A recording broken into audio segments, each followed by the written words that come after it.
Uma vida com propósitos, de Rick Warren. Dia 3. O que dirige sua vida? Percebi que o que faz os homens correrem atrás do sucesso é a inveja. Eclesiastes capítulo 4, verso 4, tradução Bíblia Viva. O homem sem propósitos é como um barco sem leme, um vira-latas, um nada, um ninguém. Thomas Carlyle. A vida de todo indivíduo é dirigida por algo.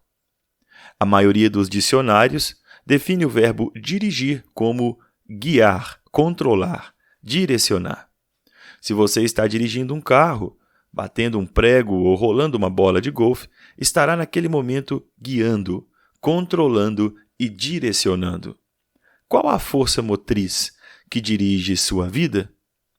Neste exato momento, é possível que um problema, uma urgência ou o fim de um prazo determinado estejam dirigindo você. É possível que uma lembrança dolorosa, um temor ou uma crença inconsciente também o estejam dirigindo.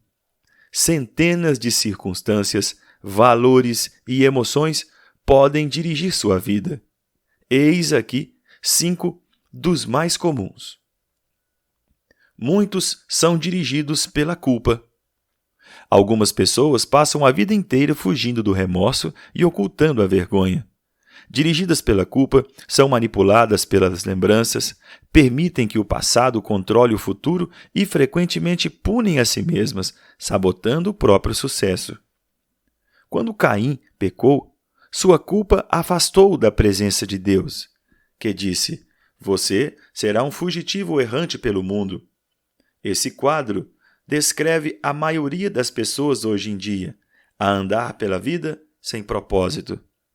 Somos produto do nosso passado, mas não precisamos ser prisioneiros dele. O propósito de Deus não é restringido pelo nosso passado. Ele tornou um assassino chamado Moisés num líder e um covarde chamado Gideão em um corajoso herói. E também pode fazer coisas maravilhosas com o restante da sua vida. Deus é especialista em dar às pessoas um novo começo. A Bíblia diz: "Como é feliz o homem que tem suas desobediências perdoadas e os seus pecados cobertos." Muitos são dirigidos pelo ressentimento e pela raiva. Algumas pessoas apegam-se às mágoas, sem jamais superá-las. Em vez de aliviar a dor por meio do perdão, revivem-na continuamente em pensamento. Quando dirigidas pelo ressentimento, calam-se e interiorizam a raiva, enquanto outras se irritam e agridem outros. Ambas as reações são nocivas e inúteis. O ressentimento sempre machuca mais o ofendido do que a pessoa que o ofendeu. Enquanto o ofensor provavelmente já esqueceu o insulto e seguiu em frente, você continua angustiado em sua dor, perpetuando o que aconteceu. Ouça: aqueles que o magoaram no passado não poderão continuar a feri-lo a menos que você se agarre à dor por meio do ressentimento. O que passou, passou. Nada pode mudar o passado. Você apenas se machuca com a amargura. Para o próprio bem, aprenda com o passado e então esqueça. A Bíblia diz: "Ficar desgostoso e amargurado é loucura, é falta de juízo que leva à morte." Muitos são dirigidos pelo medo. Seus temores provavelmente resultam de experiências traumáticas e de expectativas fantasiosas, do crescimento num lar extremamente severo ou mesmo de predisposição genética. Independentemente do que tenha causado tal situação, pessoas dirigidas pelo medo, com frequência, perdem grandes oportunidades por terem medo de correr riscos. Em vez disso, comportam-se de maneira cautelosa, evitando arriscar-se e tentando manter o status quo. O medo é o encarceramento voluntário, que o impedirá de se tornar no que Deus pretende que você seja. Você deve agir contra isso, com as armas da fé e do amor. A Bíblia diz: no amor não há medo. Ao contrário, o perfeito amor expulsa o medo, porque o medo supõe castigo. Aquele que tem medo não está aperfeiçoado no amor. Muitos são dirigidos pelo materialismo. O desejo de adquirir é o único objetivo na vida de algumas pessoas. O impulso de sempre querer mais baseia-se na concepção equivocada de que possuir mais me tornará mais feliz, mais importante e mais protegido. Contudo, são 3 expectativas falsas. Bens materiais trazem felicidade apenas temporária. A situação de constante tranquilidade acaba gerando tédio e, então, passamos a desejar novidades, coisas maiores e melhores. Também é um mito a concepção de que, quanto mais bens adquirir, mais importante serei. Autoestima e riquezas não são sinônimos. Nosso valor não é determinado por nossas posses. E Deus deixa claro que as coisas mais valiosas não são os bens materiais. O mito mais comum a respeito do dinheiro é o de que quanto mais dinheiro se tem, mais protegido se está. Isso não é verdade. Riquezas podem ser perdidas num piscar de olhos, por uma quantidade considerável de fatores que fogem do nosso controle. A verdadeira segurança só pode ser encontrada naquilo que jamais poderá ser tomado de você, seu relacionamento com Deus. Muitos são dirigidos pela necessidade de aprovação. Algumas pessoas permitem que expectativas alheias de pais, esposa, filhos, professores ou amigos controlem sua vida. Muitos adultos ainda tentam ganhar a aprovação de pais que nunca estão satisfeitos. Outros são dirigidos pela pressão social, sempre preocupados com o que os outros podem pensar. Infelizmente, os que seguem a multidão quase sempre acabam perdidos nela.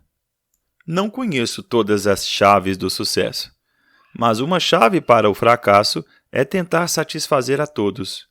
Ser controlado pela opinião dos outros é uma forma segura de jamais atingir os propósitos de Deus para a sua vida. Jesus disse: ninguém pode servir a 2 senhores.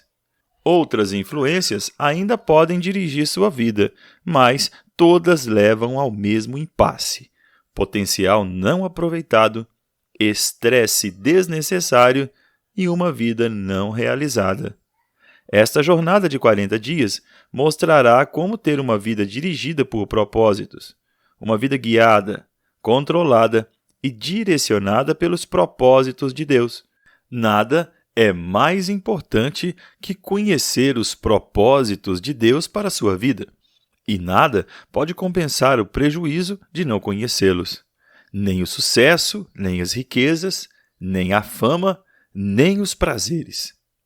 Sem um propósito, a vida não passa de um movimento sem sentido, uma atividade sem direção ou uma série de acontecimentos sem motivo. Sem um propósito, a vida é banal, mesquinha e inútil. As vantagens de uma vida dirigida por propósitos. Há 5 grandes vantagens em se viver uma vida com propósitos. Primeiro, conhecer o propósito de sua vida faz com que ela tenha sentido. Fomos feitos para alcançar algum significado na vida. Por isso, tantas pessoas recorrem a métodos questionáveis, como a astrologia e a psicologia, para descobri-lo. Quando a vida faz sentido, você pode suportar quase tudo. Do contrário, ela se tornará insuportável. Um jovem, na casa dos 20 anos, escreveu: sinto-me um fracassado, pois luto para me tornar algo que nem ao menos sei o quê. Tudo o que sei fazer é sobreviver. Se um dia eu descobrir meu propósito, aí sim começarei a viver. Sem Deus, a vida não tem propósito. Sem um propósito, a vida não faz sentido. Sem um sentido, a vida não tem relevância nem esperança. Na Bíblia, diversas pessoas expressaram sua falta de esperança. Isaías queixou-se: Tenho me afadigado sem qualquer propósito, tenho gastado minha força em vão e para nada. Jó disse: Meus dias são vazios e sem esperança.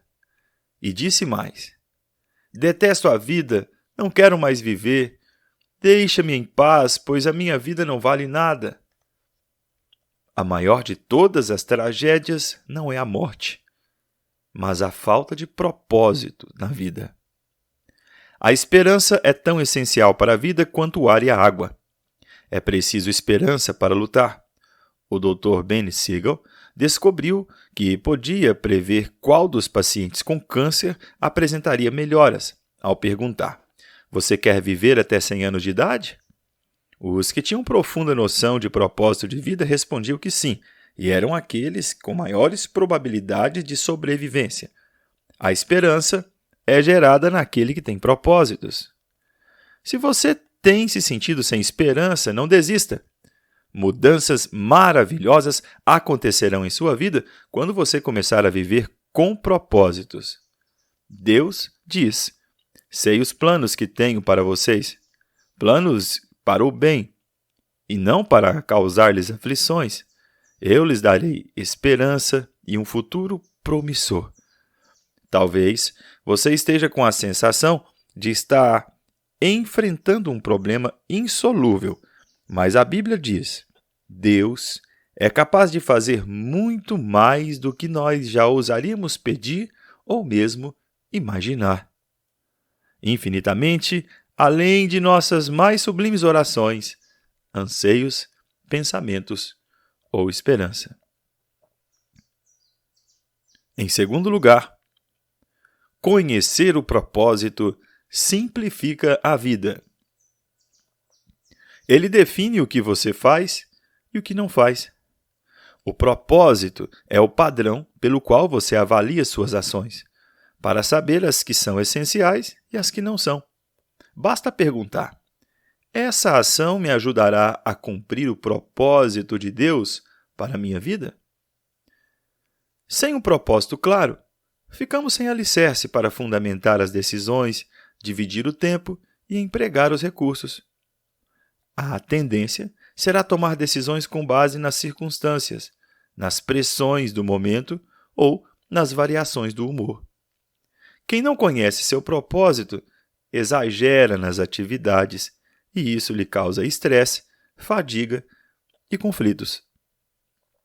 É impossível fazer tudo o que as pessoas querem que você faça. Seu tempo é suficiente apenas para fazer a vontade de Deus.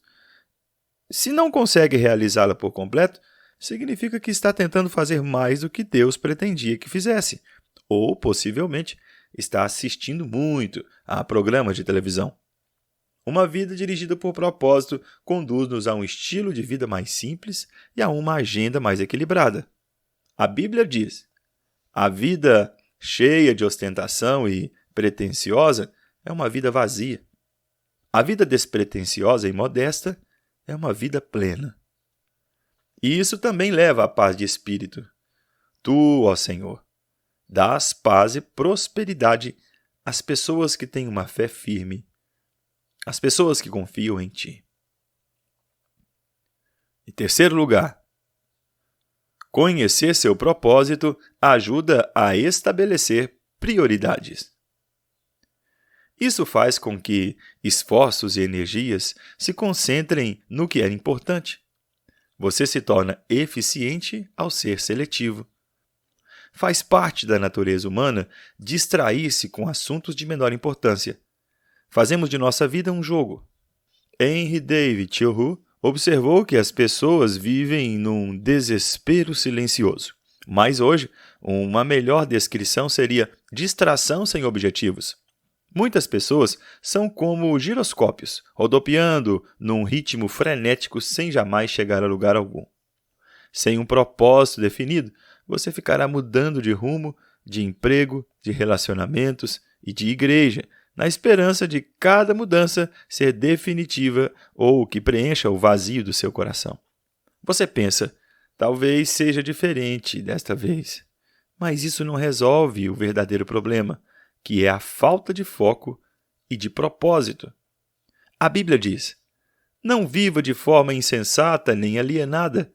Certifique-se de que você compreende a vontade do Senhor. A capacidade de concentração pode ser verificada na luz. A luz difusa tem impacto e energia reduzidos, mas você pode concentrar o foco. Com uma lente de aumento, os raios do sol podem ser concentrados a um ponto de atear fogo à grama ou a um pedaço de papel. Quando a convergência de luz é maior, como o raio laser, ela pode até cortar um aço. Não há nada tão poderoso quanto uma vida direcionada, isto é, vivida com um propósito. Os homens e as mulheres que mais influenciaram a história estavam concentrados numa direção. O apóstolo Paulo, por exemplo, difundiu o cristianismo no Império Romano praticamente sozinho. Seu segredo era uma vida direcionada. Ele disse: estou concentrando minhas energias unicamente nisto, esquecer o que já passou e avançar para o que está à minha frente. Se você quer que sua vida cause impacto, dê-lhe uma direção. Pare de andar em círculos. Pare de tentar fazer tudo, faça menos. Elimine até mesmo as boas atividades, concentrando-se apenas no que for mais importante. Jamais confunda atividade com produtividade. Você pode estar ocupado sem ter um propósito, mas para quê? Paulo disse: aqueles de nós que almejam tudo que Deus tem para nós, permaneçam concentrados neste alvo. Em quarto lugar, conhecer o propósito traz motivação. O propósito sempre produz entusiasmo.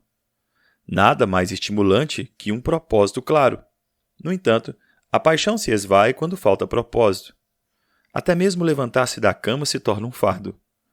Normalmente, é o trabalho sem sentido que nos esgota, consome nossa força e nos derruba o prazer. E não o excesso de trabalho.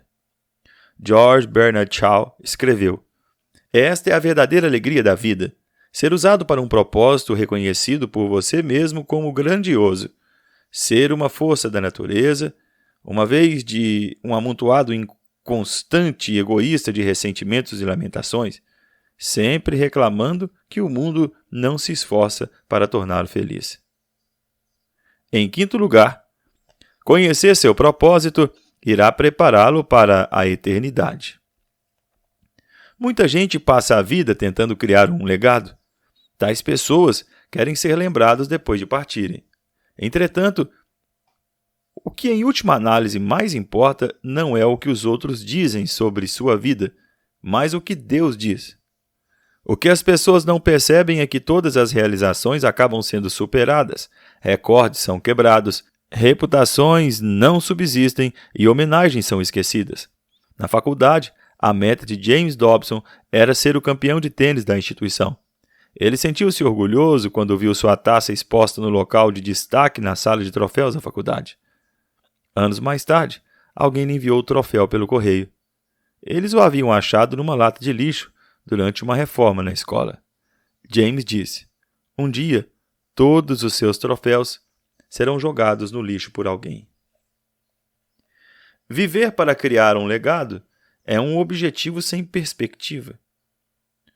Uma utilização mais sábia do tempo é construir um legado eterno. Você não foi posto neste mundo para ser lembrado. Você foi colocado aqui a fim de se preparar para a eternidade. Chegará o dia em que você estará diante de Deus e Ele fará uma auditoria em sua vida, um exame final, antes que você ingresse na eternidade. A Bíblia diz: lembrem-se, cada um de nós comparecerá diante do tribunal de Deus. Sim, cada um de nós terá de prestar contas de si mesmo a Deus. Felizmente, Deus quer que passemos no teste. Por isso, nos deu as perguntas antecipadamente. Pela Bíblia, entendemos que Deus nos fará duas perguntas fundamentais. Primeira, o que você fez com meu filho Jesus Cristo? Deus não irá perguntar sobre sua formação religiosa ou visão doutrinária. O único ponto importante será: você aceitou o que Jesus fez por você? Aprendeu a amá-lo e a confiar nele? Jesus disse: Eu sou o caminho, a verdade e a vida. Ninguém vem ao Pai, a não ser por mim. Segunda pergunta: o que você fez com o que eu lhe dei? Isto é, o que você fez com a vida?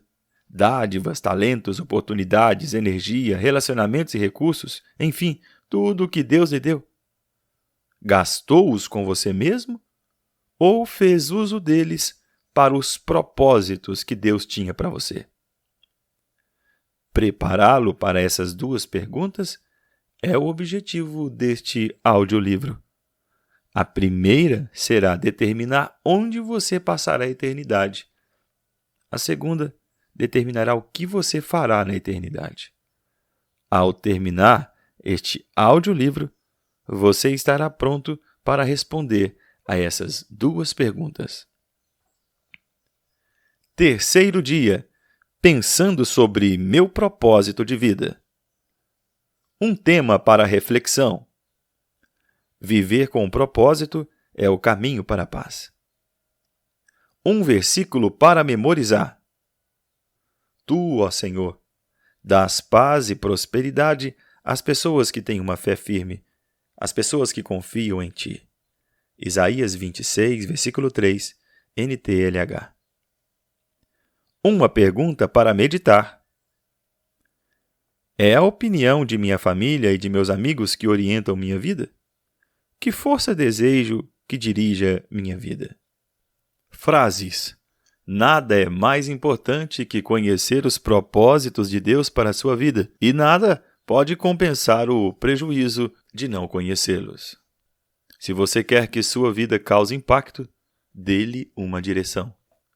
Você acabou de ouvir o terceiro capítulo do livro Uma Vida com Propósitos. Tema: o que dirige a sua vida? Continue acompanhando o conteúdo neste canal, se inscreva, deixe seu comentário e compartilhe com seus amigos. Adquira também o livro físico Uma Vida com Propósitos, de Rick Warren. Assim, você ajuda o ministério deste escritor e também contribui para que este canal continue produzindo conteúdo de edificação para a sua vida. Eu sou o pastor Jason Henrique e este é o nosso canal. Que Deus te abençoe.